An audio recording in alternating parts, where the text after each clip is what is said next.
Just make sure we're recording here. Yep. Okay, so you've been doing, okay, you ready, guys? You've been doing things explicitly. So explicit form is when we've already solved for y.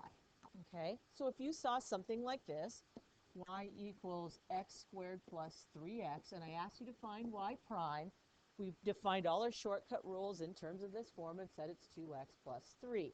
So that's explicitly. Okay, now we're going to do implicitly. That just means that you have a bunch of x's and y's together. So it might look something like this. Xy squared plus x cubed y minus 3 equals 0.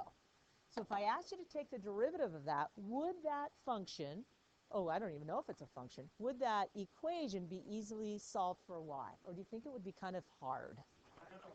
Okay, it'd be really difficult, wouldn't it? Okay, so we don't want to have to solve for y. So it's a way to do it without solving for y. The way to do what? So we're going to find dy dx without solving for y. So it's going to save you a lot of time and a lot of effort. That's all we're trying to do here. So we're going to look at this thing called implicit differentiation. All right, and we're going to show how it kind of works. So if I wanted to graph y squared equals x, okay, basically you have a parabola lying on its side. Is that a function? Is the top piece of that a function? Okay, so I could look at this if I wanted to solve for y equals plus or minus the square root of x. Who is the plus square root of x on this graph? Okay, so this is the positive square root of x. So this must be the negative square root of x. So let's go ahead and we've made you, I've had you do square roots and cube roots. They're on the board there, but we have not proved that shortcut rule. Okay, we have not proved the shortcut rule for half powers. So we've proved the shortcut rule for negative powers, but not half powers. So we're going to look at this in two pieces. So let's just look at this upper piece. And what we want to do is find dy dx. Okay? And so you may already think you know what it is, and you probably do. But because we haven't proved it, we have not proved fractional powers, I have to go back to this. The limit, as h heads towards 0, of the square root of x plus h minus the square root of x all over h. Now, way back when we were doing limits, what did we do to find this limit?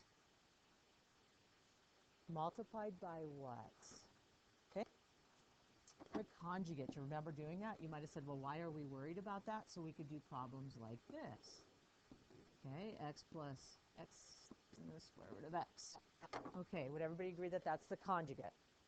I've not applied my limit, so I'm going to rewrite my limit. And what did the conjugate do? Well, it broke off that square root. Inner and outer disappear, and I get minus x all over h times x plus h plus the square root of x. Okay, what happens to my x's in the numerator? Okay, what happens with the h in the numerator and the single one in the denominator? Okay, and when I plug in 0, do you agree I get? What do I get?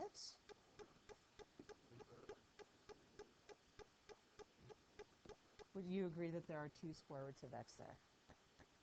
You okay with that? Well, up above here, if you go back and look, what did I define the square root of x as? Is it y squared? Y. So what can I replace this with? So it's going to be 1 over 2y. So now my derivative doesn't have x's in it. What does it have in it? Look what I highlighted up above. I defined y to be just the upper bar of that square root because I needed it to be a function, so I can do a replacement. Well, let's just think about this for a minute. If I take the derivative as I normally would with x, What's the derivative of 2y? Oh, sorry. What's the derivative of y squared? I'm telling you the answer. What's the derivative of y squared? 2y dy dx. Now that might be concerning to you. Just a second. You've been doing it all along, just not realizing it. What's the derivative of x? 1 dx dx. Now this is why Newton's method of syntax or notation was very powerful, because if you think of dx over dx, and it looks like a fraction to you, it's really not, but what does that notation, if you think mathematically, what does dx over dx really turn into? And who am I trying to solve for here if I'm looking for the derivative? Who is my derivative in this green? Okay, so I'm looking for my derivative. Would this be the notation for my derivative? Okay, what do I do with that 2y to get it out of there? Oh, so now I'm going to change this color. So I have dy dx equals 1 divided by 2y, and I know dx dx just kind of goes away. We've never written it before, but when we're trying to show you how to do implicit differentiation, it works nicely. Okay, can you ask a question?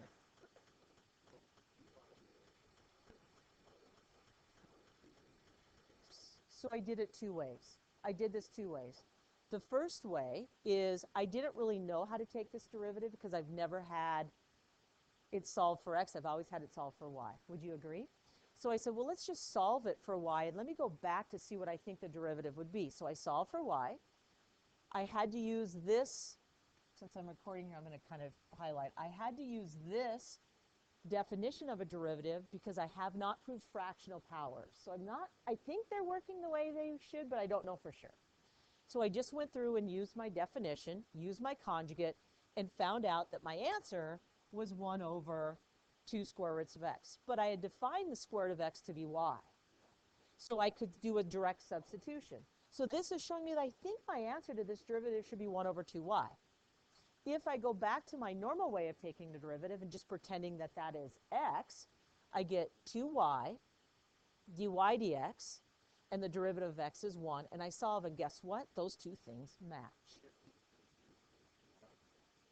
Okay, because I'm taking a derivative of y with respect to x. Do you remember when we had du dx? Derivative of u with respect to x? I'm taking the derivative of y with respect to x. You've been doing it all along. You probably just didn't know that you were doing it all along. So let me show you an example of something you might feel more comfortable with. Okay, so if I ask you to take this derivative, you would say it is. And what did you put here? The derivative of y is. I also could have wrote it as y prime, or I could have wrote it like this. So you've really been doing it all along without noticing that you were doing it. Would you be okay with that? So it looks like, because I did this, this isn't a proof because I used a specific function, but it looks like I can take the derivative like I normally did, okay, and I get the same thing. So let's try a couple examples. I could definitely solve this for y. It would not be that big of a deal, but let's not, because most of the time trying to solve for y is super cumbersome. So what is the derivative of y squared? Keep going. Because you're taking derivative of y equals what? Do I need to put a dx dx? Because what is it really going to turn into? So I don't need it. You certainly can put it there. So it's the last thing I need to do. Okay, so dy dx, the derivative I'm looking for, is a mix of my x variable and my y variable. So let's try something. Would you agree that prior to today, you would have had to solve for y, and you would have said it is x to the 3 halves? Now, let's look at your exponent rules. Some of us are struggling with those. A 1/2 means a square root, so to get rid of the square, I square rooted it. Would you be okay with that? I like to write it as fractions. I also could have done this, I also could have done this, but I don't see my power as easily. So I'm liking to keep it in this form. So knowing what you know about powers, even though we haven't proved fractional powers, that's coming. Even though we haven't proved it, what's your instinct telling you the derivative dy dx should be in this form?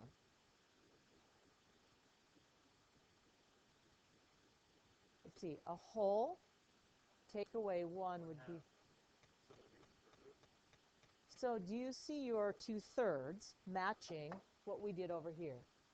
Let's just see if they match. They should. The 2/3 match. Okay, but this looks kind of cumbersome here.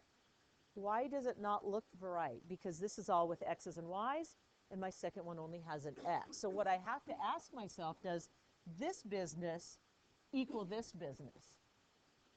What do you think?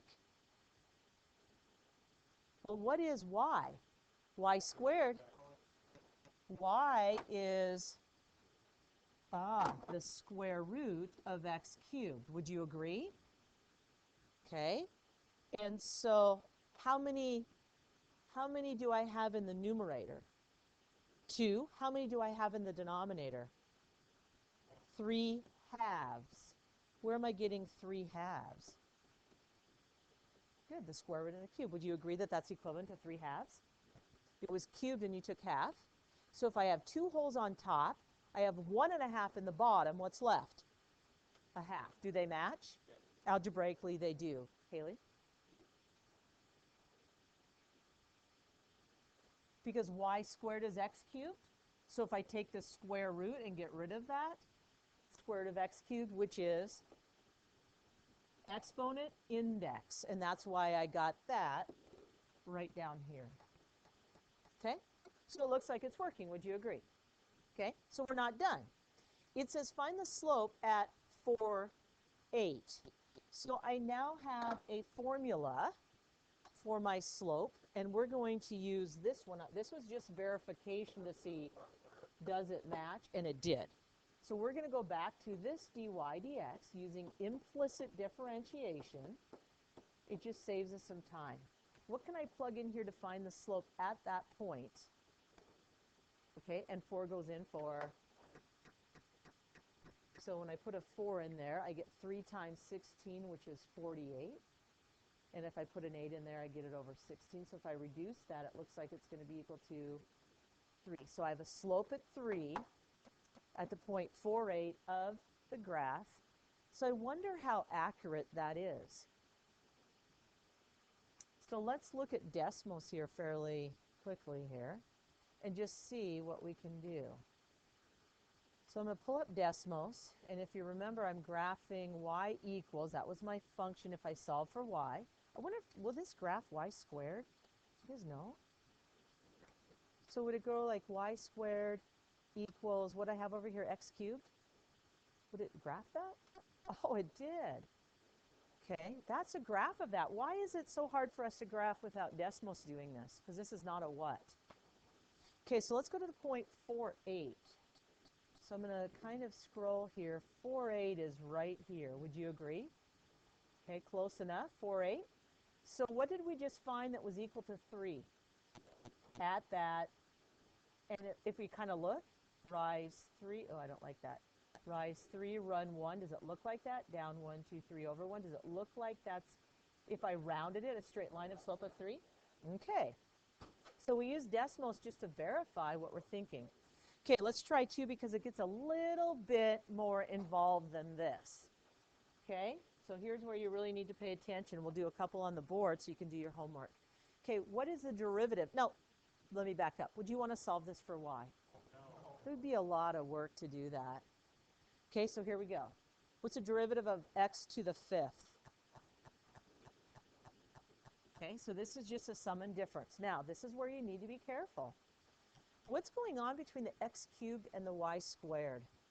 There is a multiplication sign. So let's think back. Does that mean I just take the derivative of x cubed and then take the derivative of y to the 2nd? No, so the product rule says this. So I'm going to do a little highlight here. Here's one factor of it, and here's the other. So here we go. The derivative of the first, which is times the second, Okay, yeah, so let's look at that for just a minute. Questions. Derivative of yellow times green plus the first times the derivative of the second. What is the derivative of the thing in green? Keep going. 2y dy dx. Why do I now have a dy dx? I didn't need them before because I took the derivative of y. Anytime you are taking the derivative of y, just like you did earlier, it's dy dx. Okay, and then I have a subtraction. So what's it in? It's just telling me you would have to take the derivative just like du dx, it's dy dx. So what's the derivative of, keep going, 3y squared dy dx. And then let's keep going. Ooh, I'm going way over. What's the derivative of 2? What's the derivative of 2? 0. Okay, so let's stop for a minute. Sounds like people have just a second here. Okay, let's look for just a second. Okay, what question do you have, Ellie? I did not take its derivative. This y squared is not having a derivative taken yet. It had it right here, and it had it right here on the end. How come it's equal to 0? The derivative of constant 2 is 0. Lots of people will just write 2 because you get sloppy. Be careful of that. So that question answered. Any other question? Okay, I'm not done yet. Who was I looking for again? I wasn't looking for x. Who was I looking for? And what's another way symbolically to write slope? I'm trying to solve for dy dx. Exactly. So what would I do with 15? Like, you're just solving this equation. What would you do with the blue 5x to the 4th? And move it to the other side. What would I do with the 12x squared y squared? Okay, so let's do that. So on the other side would be negative 5x to the 4th and negative 12x squared y squared. I just moved those to the other side. Now I'm trying to solve for dy dx. So I've got this term that has a dy dx, and I have this term that has a dy dx. What do you think I need to do? I can't divide by dy dx. I want dy dx by itself. So who am I going to subtract? I already subtracted all the other stuff. Can I subtract something that's multiplied by dy dx? Okay. Oh, no. Ah. What would you like? Yeah, what would you like to pull out? What would you like to take out of there that I can solve? Ah. Okay, let him talk here just a second. What are you going to pull out of there? All right. I'm going to factor out a dy dx. And if I factor it from my first blue term, what's left? And clean it up a little bit. Let's clean it up a little bit.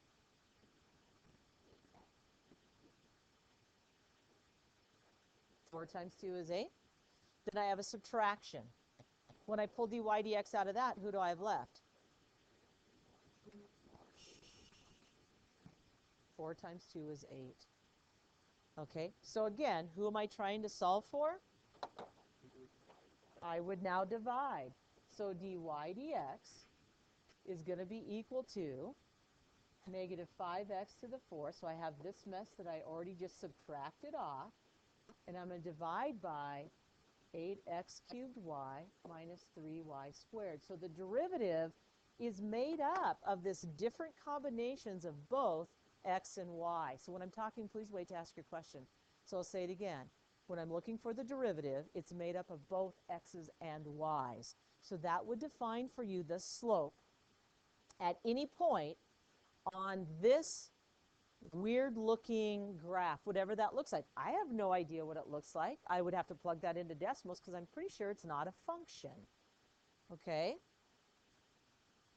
So anytime you take the derivative of y, you have to remember dy dx. So I'm not sure if I left you enough room, but I think we can squeeze the next one down below. Does anybody know what x squared plus, so I'm going to highlight it so we can at least even determine where I'm at. Okay, it's a circle with a radius of and a center at. Is it a function? So I know at least the shape. What does d2y over dx2 mean? We talked about it. What's it telling you to do? Take the second derivative. Okay, so here we go. So I'm going to find my first derivative. So, and you just step through it. What's a derivative of x squared, so just go ahead and write it down. So what's the derivative of 2y, I'm sorry, y squared 2y dy dx? Okay, so that dy dx is sometimes where people really have trouble. So the first thing I'm going to do is solve for dy dx. So I'm going to move the 2x over. I'm going to divide by 2y, and that is dy dx. So it looks like the 2's cancel, and now I have a fraction or a quotient, negative x over y. So now I need to take the second derivative. So this is just the notation. It does not mean to be squared. It's just the notation they use. It says second derivative. Second derivative is pretty important because it's acceleration. Question? Yeah. Oh, that's okay. That's going to be some things you guys forget, especially when you do implicit. So how do I take the derivative of this? What do I have going on? Quotient rule. Okay, so the derivative of the top times the bottom. How come there's no dy dx? Yeah, and it would be negative, and I'm not taking the derivative of y, so there's no dy dx. So the derivative of the top times the bottom minus the top times the derivative of the bottom, which is all over nu. Okay, so have I solved for the second derivative? What else should I do then? Who is dy dx? Which is who? Is dy dx negative x? So what could I slip right here so I get rid of dy dx? Negative x over y. It's just a replacement. Okay, so the second derivative had to come from the first, and it's just a replacement of those two. All right, so it looks like you have some problems to work on, but before I turn you loose, I think you need to practice some of these. So, oh, sure. Is what multiplied now?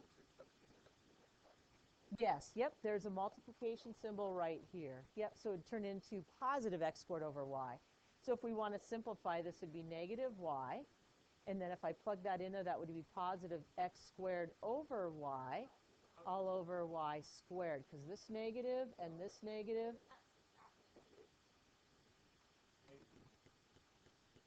Isn't that a subtract a negative? Oh, why do I just keep forgetting this guy right here, huh? So it would be, let's see, derivative of the top times the bottom minus the top, which was a negative x. So now I think this would be back to being negative as soon as I throw that one in there. Yeah, good catch. Yep.